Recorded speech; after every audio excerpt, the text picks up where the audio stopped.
I don't know why my friend would set me up like this. There's no need to give a sermon. You just heard it. Let's give this choir, this wonderful choir of God, a very strong round of applause.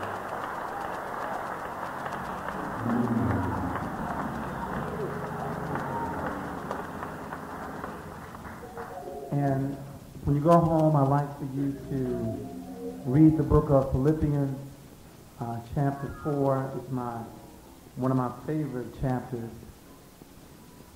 And verses 4 through 6. Don't want for anything. And God's peace that transcends all understanding. And further down in verse 11, in whatever state you're in, don't want for anything. And be content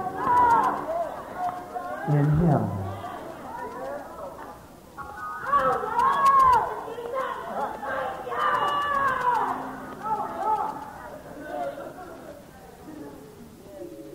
I want to thank my friend and your pastor, who's one of the most respected pastors and preachers around the country. And in your bulletins, please review Vision 2000, what you have already done and what you have planned to do. He has me a little strapped right now because I'm not supposed to play the dozens and talk about them like I did at 8 o'clock service, but I sure talked about your pastor at 8 because he only gave me 25 minutes to preach. But he said at 11 o'clock I can go as long and as long and as long as I want to. And then Keith set me up and said, all you got to do now is just open up the doors of the church. So this will be a 2-minute sermon, and then we'll let you go. I want you to turn to your neighbor. Look at them. Sometimes we get saved and we get real ugly. Now smile at them. Get their name and remember their name in prayer throughout the week. And then we want you to ask them a very personal question. We want you to ask them, why did you come to church this morning? Why did you come to church this morning?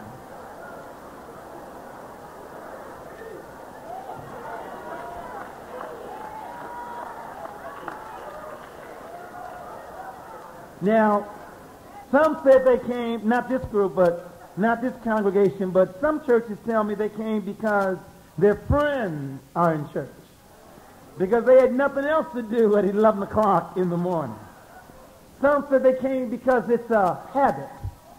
Some said they came because they wanted everybody to see them in their African gele and dashiki and their lapa and the rest. Some said they came because the game is coming on later this afternoon. Some said they came to network. They have some business cards. They're in real estate, sales, insurance. And they have some business cards they want to pass out. Some said they came because they were looking for a mate. Hello. All those waiting to exhale, can you raise your left hand? And some said they came because they wanted people to think that they're saved. Turn around to your neighbor and ask them, are you saved?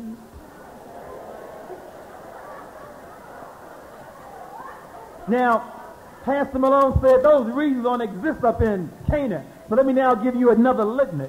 How many came because he gives you peace? How many came because you want to praise his name this Sunday morning? How many came because you want to thank him he's been better to you than you have been to yourself? How many came because you know it was the Lord and not the alarm clock that woke you up this Sunday morning? How many came because you know you can always talk to him? The line is never busy. How many came because you know his name is Jesus and he is worthy to be praised? Let's give our Lord and Savior a round of applause. Jesus. His name, his wonderful name is Jesus. That's why we're in Canaan this Sunday morning. And because we're looking for 1,000 people on Wednesday, let me give you your 5 homework questions that we're collecting on Wednesday evening at 7. The first question, what is your Isaac? What is your Isaac? I normally elaborate, but to make sure you answer the question. I'm not giving any clues. What is your Isaac? Secondly, what is your Goliath? Third, what is your Jonah?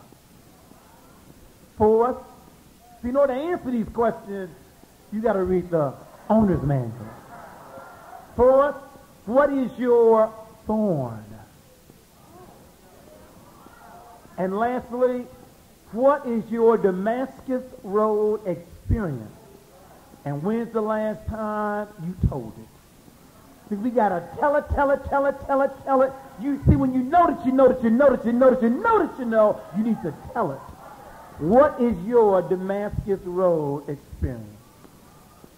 And now we want you to turn to the owner's manual to Luke chapter 6, verses 46 through 48. So I call it the owner's manual because if you want to stay married, read the owner's manual. You want to raise children, read the owner's manual. You want to be a good steward, read the owner's manual. Whatever the challenges is, all you have to, challenges are, just read the owner's manual. Luke 6, verses 46 through 48.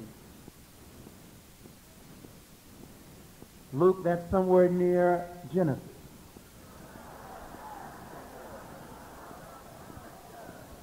Found after the book of Revelation. Luke 6, verse 46 through 48. Why do you call me Lord, Lord, and yet you don't do what I tell you? Anyone who comes to me and listens to my words and obeys them, I will show you what he is like.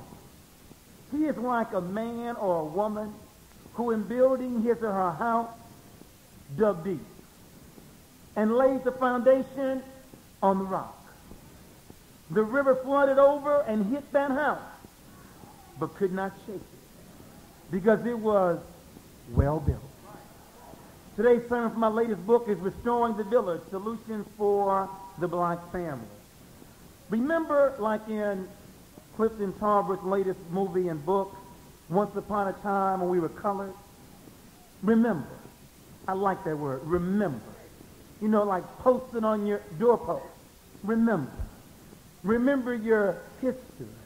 Remember how your grandparents and parents raised you. Remember.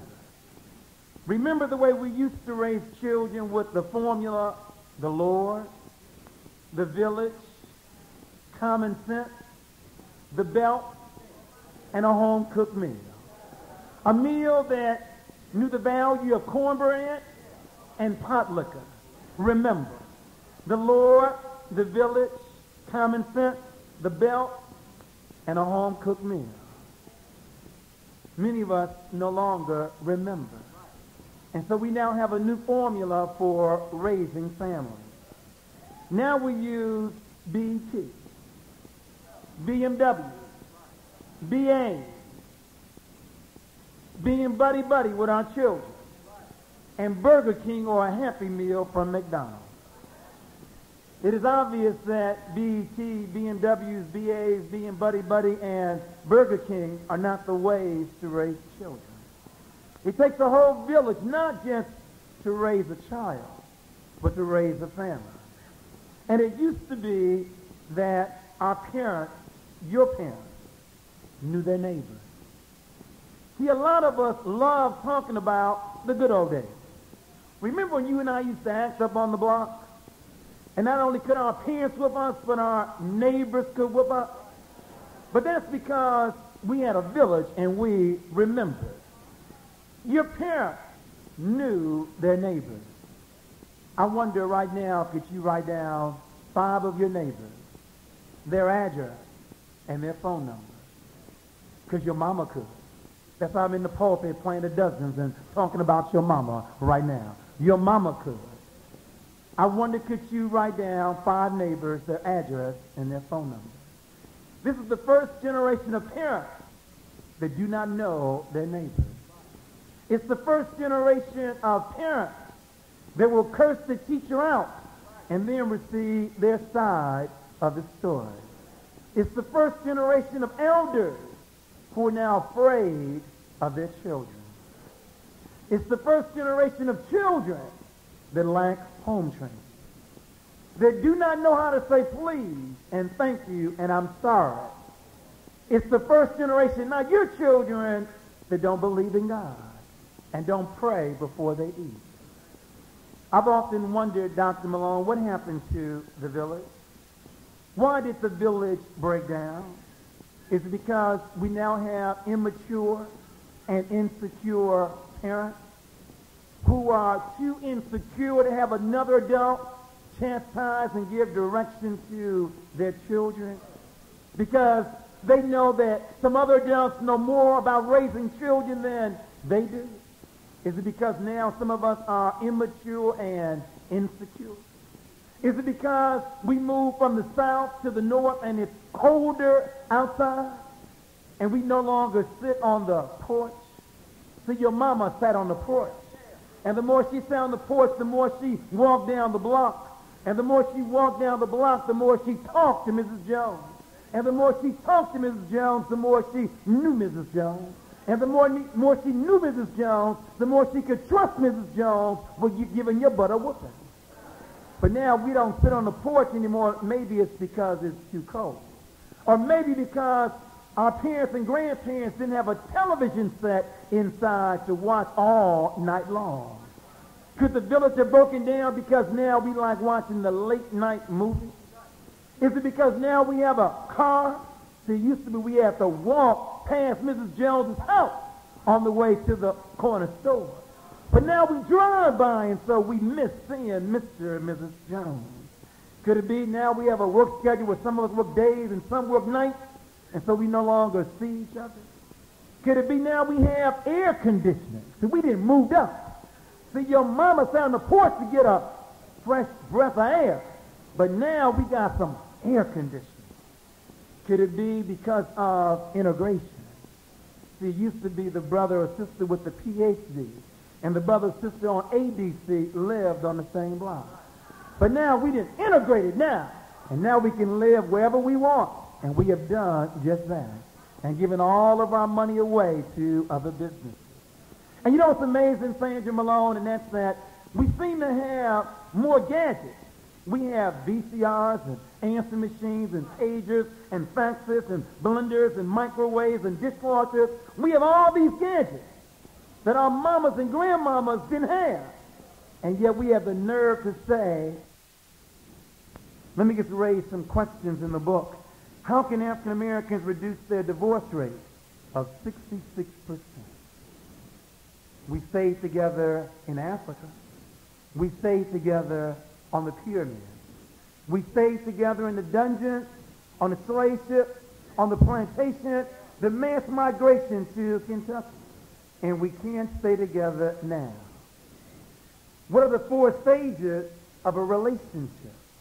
See, many of us are in stage 3, the problem stage, because we didn't do our homework in stage 1, the selection stage. We do a better job choosing our cars, our clothes, our houses, our careers than we do choosing a mate.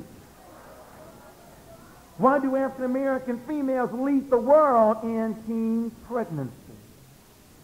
You know, we have girls, we talk a lot about, Dr. Malone, why boys need men. But what about girls? Do you know one reason why Dr. Malone wanted everyone to hug each other is because we have children who have not been hugged? Do you know we have girls who have never been hugged by a man? I don't mean played with by a boy or a male. I mean hugged by a man. I mean hugged by their daddy. You didn't know 60% of teen pregnancy, there's a 5-year gap between her age and his. She's somewhere between 11 and 15, unhugged with a lot of chest, a lot of hips. And he's somewhere between 17 and 25 years of age with a weak ramp. I call them brothers with weak ramps because if he had a stronger ramp, he'd ramp his sisters his own age. But because he has a weak ramp, he ramps to your daughter who's not been hugged by a man.